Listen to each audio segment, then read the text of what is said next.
Scorpion, pardon, très heureuse de vous retrouver pour votre tirage général. Ceux qui me découvrent, soyez les bienvenus, cette chaîne est la vôtre. J'espère que vous allez tous très bien, en tout cas votre tirage semble très prometteur. Nous avons une arcane majeure, 2 ici, 2, le hiérophante et le soleil inversé. On a quand même la roi d'épée, la roi de bâton inversée. On a la reine de bâton, on a la page de denier, il y a du denier, il y a de l'épée, il y a de l'intellect, il n'y a pas trop d'émotions, pour l'instant. Vous entrez en tout cas avec ce désir, avec cette impulsion, ou c'est la façon dont vous vous montrez, avec la carte du hiérophante. Alors ce pape-là que l'on voit, c'est quelqu'un qui est dans les usages, les coutumes, les conventions, la rigidité, la rigueur. C'est une carte un peu froide, ou plutôt de personnes qui gardent la tête froide.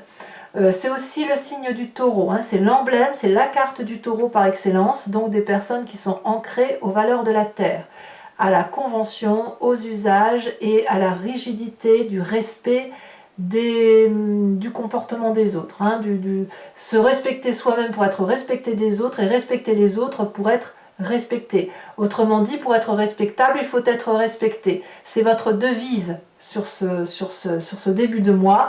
Et effectivement, ça traduit aussi une personne qui est dans la transmission de cette connaissance conventionnelle. Et ça peut aussi traduire, si on est dans les sentiments, d'un désir d'union, d'un désir de mariage, mais toujours dans le respect des conventions, des usages et des coutumes. Donc vous avez ça en entrant, hein, dans ce conformisme, ce traditionnalisme, un comportement et d'éducation irréprochable. Voilà, ça c'est votre façon de voir les choses.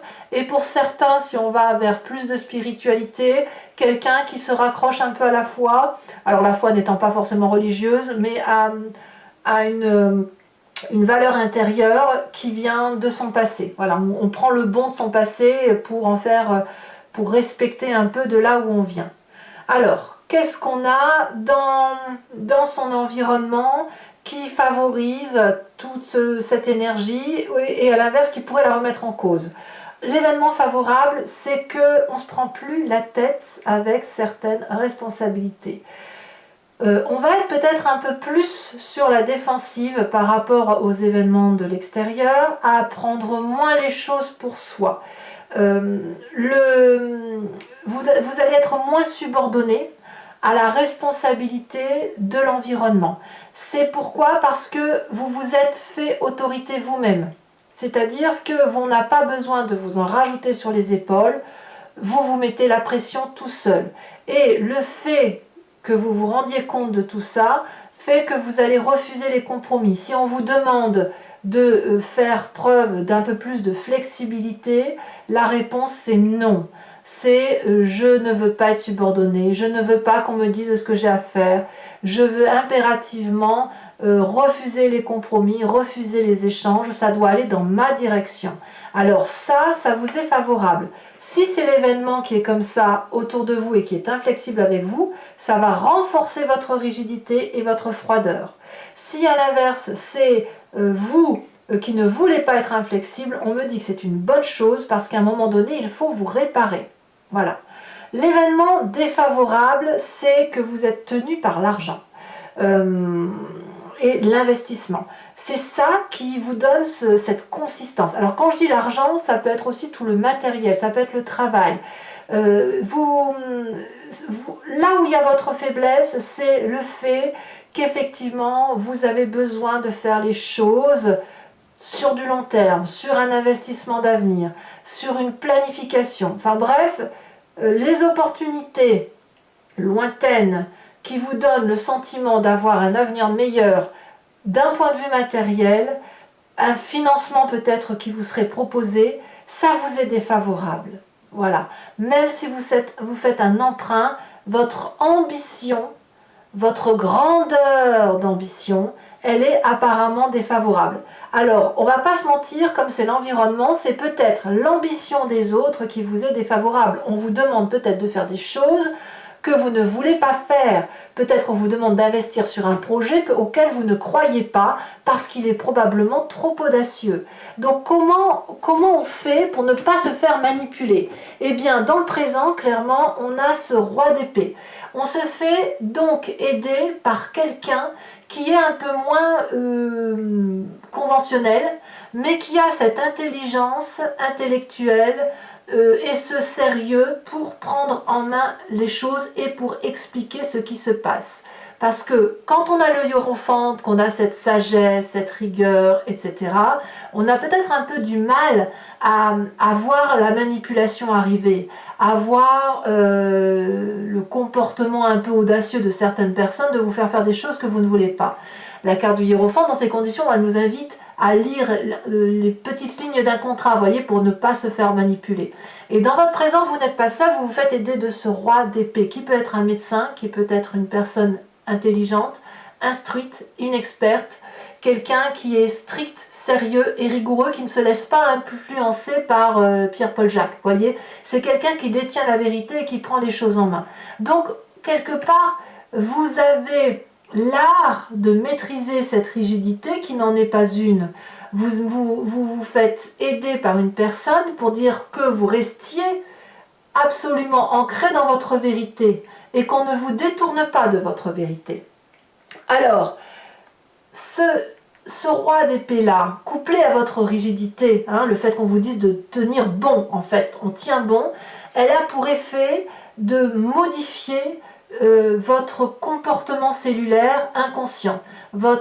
C'est-à-dire que l'inconscient, pour moi, c'est ce qui n'arrive pas à être clairement identifié, peut-être parce qu'on vibre d'une certaine façon. On n'a pas toutes les réponses dans l'inconscient. L'inconscient, il est enfoui au fond de soi et il nous vient de notre génétique, de notre éducation et des grands événements de sa vie. On fonctionne par mécanisme, par mimétisme. Cette 7 de bâton me dit que votre corps, votre esprit, inconsciemment, est en train de s'armer, de protéger son territoire, comme un guerrier qui apprend à lancer le bâton et à se muscler intellectuellement et se muscler physiquement pour pouvoir renvoyer les coups, pour aller vite, pour devenir un expert dans l'âme, pour être... voilà, on a envie vraiment dans son corps d'être persévérant pour dire de protéger son espace vital. On a ça. Et ça, à mon avis, ça vous est favorable. Alors, ce qui est curieux, c'est que vous avez dans votre passé cette énergie qui fait que vous avez un inconscient qui s'arme comme ça, l'as de pentacle. L'as de pentacle, elle vient d'une ressource supplémentaire issue d'un passé. On vous a apporté un cadeau sur un plateau, une manifestation de vérité, une ressource supplémentaire qui vous a apporté probablement une prospérité et un meilleur avenir, d'accord? Ça vous vient de votre passé, c'est quelque chose qui s'est construit, bien sûr, mais il y a eu une impulsion de réussite. Cette impulsion de réussite, elle s'est construite tout au long du temps.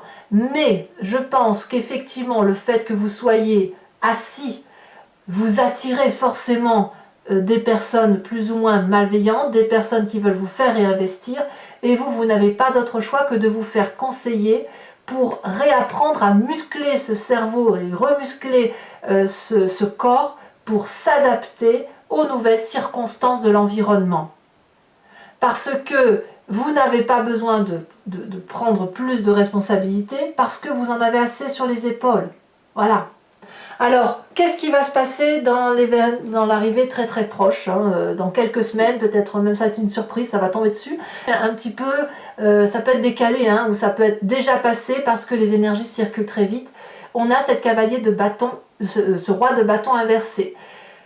Très très rapidement, il y a le vice qui va apparaître. Le roi de bâton, c'est la personne qui est autoritaire, qui démarche, qui va toujours de l'avant, qui a ce côté un peu de leadership, qui protège la famille, etc. Et là, il y a une impulsion inversée, c'est-à-dire que le roi de bâton comme ça, il va s'arrêter net. Il va arrêter de donner. Il va arrêter de vouloir gagner pour les autres. Il va arrêter de protéger. Pourquoi? Parce qu'à mon avis, votre protection, elle doit vous concerner vous. Vous vous êtes trompé en pensant que c'était vous qui pouviez toujours apporter aux autres.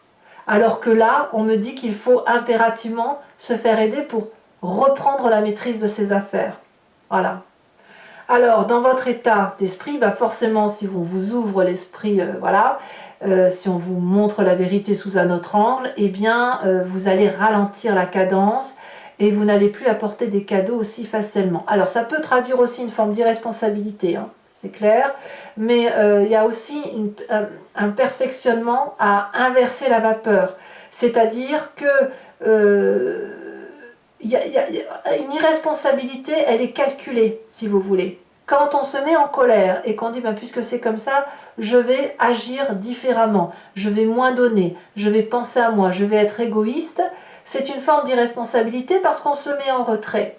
Mais quand c'est fait de façon passagère, eh bien c'est une façon de reprendre la maîtrise des choses et de s'apporter des cadeaux pour soi tout seul, de ne pas les apporter aux autres, de ne pas apporter sur un plateau un cadeau béni, sous prétexte que nous on en attend un. Vous voyez, c'est ça l'idée.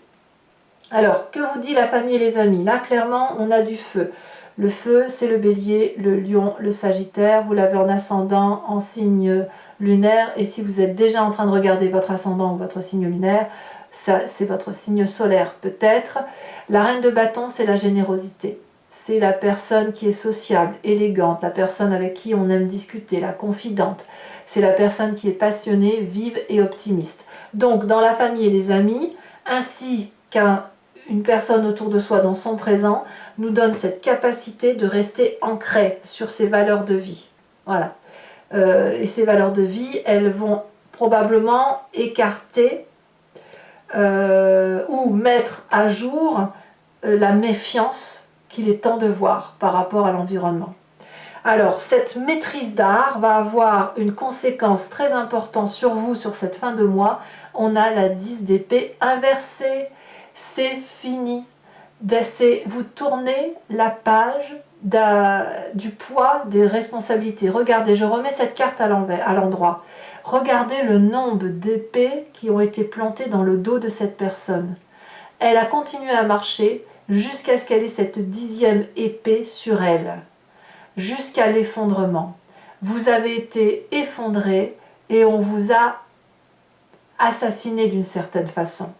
Avec la reprise du contrôle, avec cette maîtrise sur vous, eh bien, vous tournez une page, vous réalisez que c'est fini, qu'on ne vous aura plus, et quelque part, vous vous réparez. Vous prenez des leçons de partout. Vous régénérez votre corps, votre inconscient, vous le remusclez, et enfin, vous faites la paix avec votre tête. Et ça va vous faire du bien.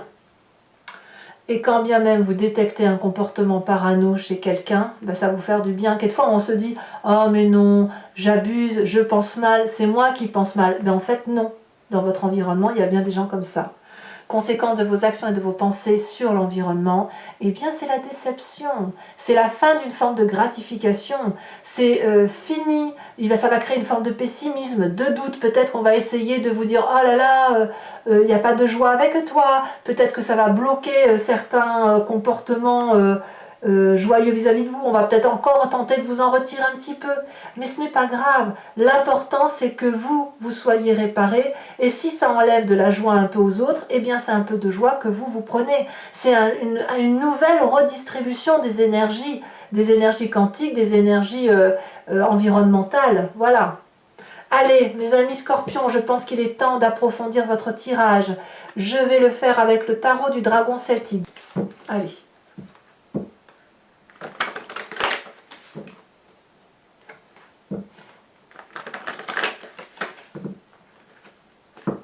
Alors, qu'est-ce qu'on a sur le hiérophante? La papesse. C'est énorme.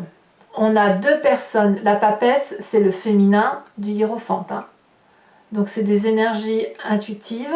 Certaines sont pragmatiques avec le pape. Les autres, ce sont des réflexions que l'on a à l'intérieur de soi sans vraiment savoir pourquoi. Ensuite, sur l'événement défavorable, l'as de coupe. Favorable, as de coupe, pardon. Événement défavorable, reine de bâton. Donc il y a quelque chose dans la famille et les amis qui est un petit peu trop autoritaire. Le présent, la 2 d'épée.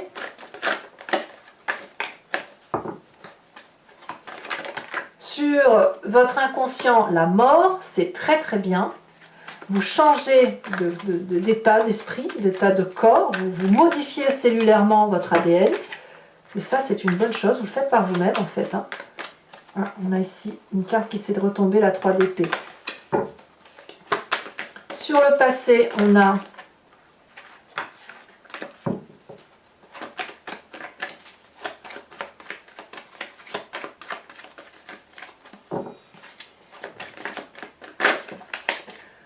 la 8 de coupe. Sur le futur proche, qui peut être une surprise, la 7 de bâton. 7 de bâton que l'on retrouve ici, hein, dans votre inconscient. Non, ça c'est le futur proche. Donc sur l'état d'esprit, on a la 6 de coupe. Ouais, vous réglez en plus une histoire du passé. Incroyable. Sur la famille, les amis, alors on a cette reine de bâton. Qu'est-ce qu'on a sur elle? On a la 8 d'épée, d'accord. Sur les conséquences de vos actions et de vos pensées sur vous-même, la cavalier de bâton. Et sur les conséquences de vos actions et de vos pensées sur l'environnement, nous avons la vallée d'épée. Alors, je vais tirer 5 cartes, et ça s'appelle le grand jeu de Mademoiselle Lenormand, et je vais faire son interprétation. 5 cartes qui parlent du passé, qui vous influencent, comment ça se traduit dans votre présent et ce qui va se passer dans votre futur proche. Allez, c'est parti. Alors pour ça, il faut vous poser une question plus ou moins précise, ou vous laisser porter par le jeu, et j'y réponds avec ce tirage-là.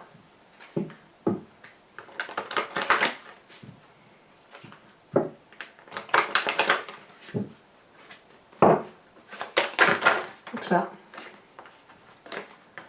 c'est très très souvent pour avoir des précisions quand c'est pas assez pointu pour moi. Hein. Allez. On a ici la 2 de pique.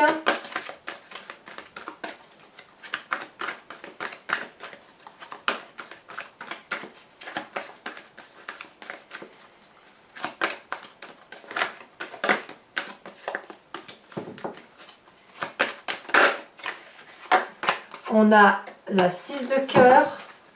Vous vous présentez pour le grand jeu de Mademoiselle Lenormand avec cette carte.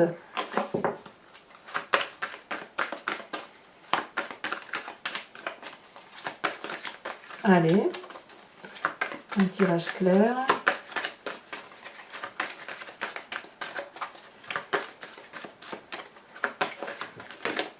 Hop, on a ici la roi de carreau.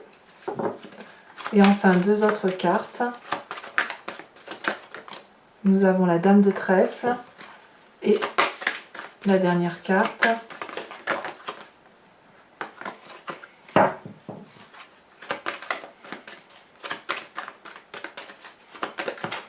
La dernière carte, c'est la 7 de cœur.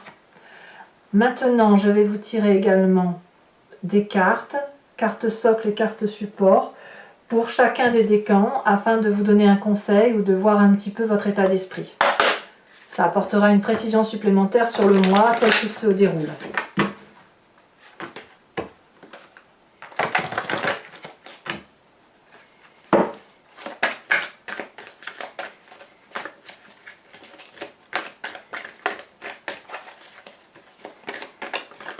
Alors, un message clair ici pour mes amis Scorpion du premier décan. On parle de stupidité. Le deuxième décan, on me parle de chef. Et le troisième décan, on me parle de l'homme.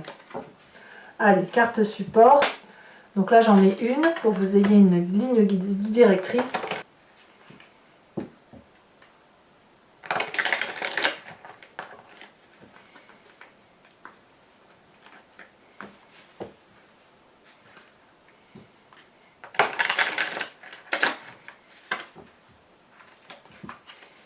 Alors, sur la stupidité, qu'est-ce que l'on a? Allez, un message clair pour mes amis Scorpions.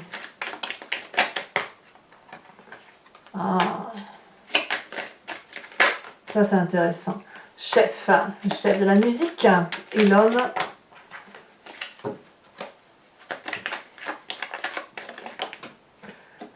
oh, d'accord, par sombre, par clair. Allez, mes amis scorpions, n'hésitez pas à vous abonner, c'est important pour le soutien de la chaîne, mais aussi à commenter, j'adore vous lire, vous le savez, j'aime aussi vous répondre, et puis liker, partager si vous le souhaitez. J'ai été très heureuse de vous faire cette lecture, je vous souhaite un excellent mois. À très bientôt, bisous bisous.